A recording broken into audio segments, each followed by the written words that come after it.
baik sama soleh jangan dijadikan satu konfigurasi kalau memang kita mau cari rujukan. Baik itu dari bahasa Indonesia, soleh itu dari bahasa Arab, dari Al-Quran. Kalau Anda ngomong soleh, Anda cari konfigurasi dan terminologi yang satu lingkup dengan soleh. Jadi kalau dalam Al-Quran itu ada khair, ada ma'ruf, ada ihsan, ada birrun, ada soleh. Gitu Bu. 6 ini beda-beda konteksnya, view-nya dan angle-nya beda-beda.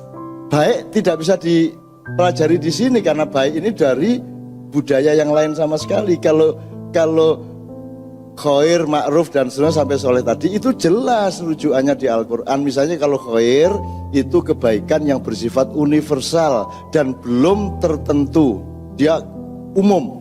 Maka oleh Allah treatmentnya, aplikasinya adalah dianjurkan, tidak boleh diperintahkan. Yad'una ilal khair. Itu Bu.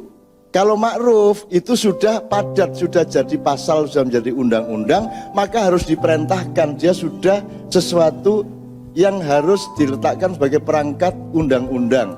Maka treatmentnya adalah ya'muruna bil ma'ruf. Itu kalau kebaikan dalam konteks ma'ruf. Jadi tidak bisa soleh dibandingkan dengan baik, ya tidak bisa. Wong itu dua dunia yang sama nilainya mungkin, tapi secara akademis tidak bisa, secara ilmiah tidak bisa gitu loh Bu. Kalau ngomong soleh ya dibandingkan dengan khair, ma'ruf, birrun yang akhirnya menjadi kata mabrur, itu birrun, al-birru manitaqo.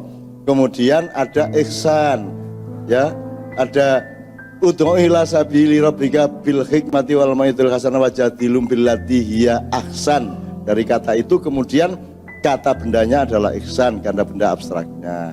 Terus baru soleh. Soleh itu kebaikan yang harus kita tafsirkan. Ini bisa ada 1000 tafsir, saya juga belum tentu benar.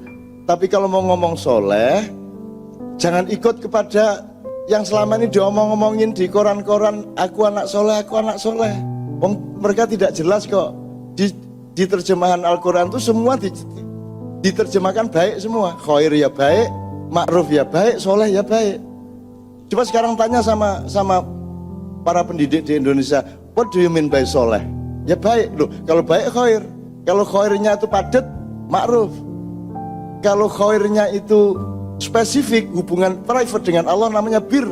Maka tidak ada pengusaha mabrur, tidak ada presiden mabrur, yang ada adalah haji mabrur. Bahkan sholat pun tidak mungkin mabrur, karena dia harus mencapai tingkat yang lebih tinggi lagi. Maka ketika dia di puncak kehajian, dia mabrur.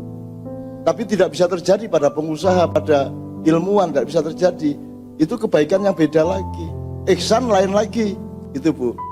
Nah, soleh itu sebenarnya komprehensi dari seluruh dimensi kebaikan yang ada di dalam probabilitas kehidupan budaya dan peradaban manusia. Itu soleh.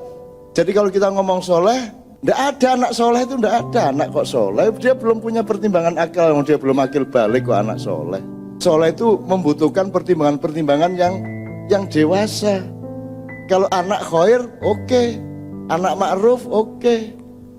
Tapi kalau anak soleh, ya tapi tidak apa-apa, sama-sama tidak ngertinya kok. Yang penting maksudnya apik kan gitu kan sekarang. Gitu loh. Jadi kalau mau serius, ayo serius. Gitu loh Mas. Itu pun juga kan kasihan majelis ulama itu Mas. Ini boleh saya tambahin dikit ya soal khair, makanan khair. Kalau makanan kan halalan thayyiba. Itu terjemahan dari kebaikan untuk makanan. Untuk kasus makan minum dia disebut halal wa thayyib, halalan thayyiban. Kalau di Amerika mayoritas non muslim, maka asumsi dasarnya adalah makanannya kebanyakan haram. Maka dibutuhkan halal food, dibutuhkan label halal. Kalau di Indonesia mayoritas muslim, maka asumsi dasarnya semua makanan itu halal. Maka yang diperlukan adalah haram food. Yang dibutuhkan adalah label haram, gitu loh. Betul nggak Bu ini? Betul. Logis nggak? Logis. Nah kenapa kok label halal yang dianugul MUI? Ya monggo dicari sendiri alasannya sebenarnya apa, gitu kan? Nah itu pun kalau label halal, coba Anda lihat. Seharusnya makanan itu halal atau tidak halal itu diperlukan verifikasi setiap produk. Jadi tidak hanya satu sampel. Misalnya saya jual bakso, Mas. Saya jual bakso supaya saya dapat tulisan pelang itu sertifikat halal gitu ya. Saya bawa sampel bakso saya ke MUI, terus dibawa ke laboratorium, terus oke, halal, tidak ada masalah. Terus saya bawa pulang label halal, terus di dapur bakso saya jual yang haram-haram. Gimana? Mungkin tidak itu terjadi? Jadi kapan MUI harus tampil?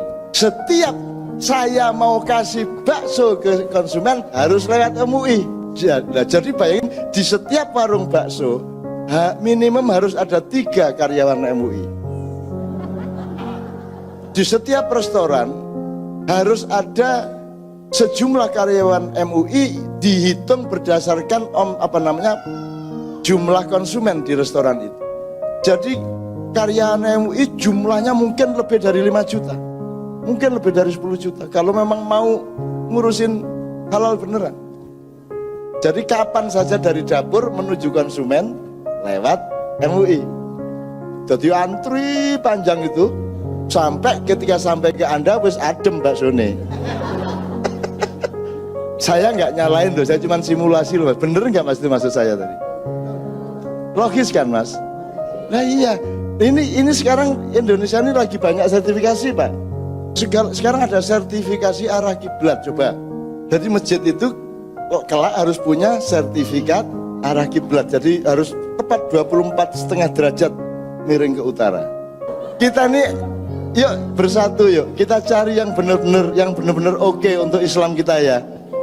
Kita jangan bertengkar ya. Islam sedang dibangun oleh Allah di seluruh dunia ya, dan kita harus membantu proses itu dengan memperindah Islam dari kalangan kita sendiri.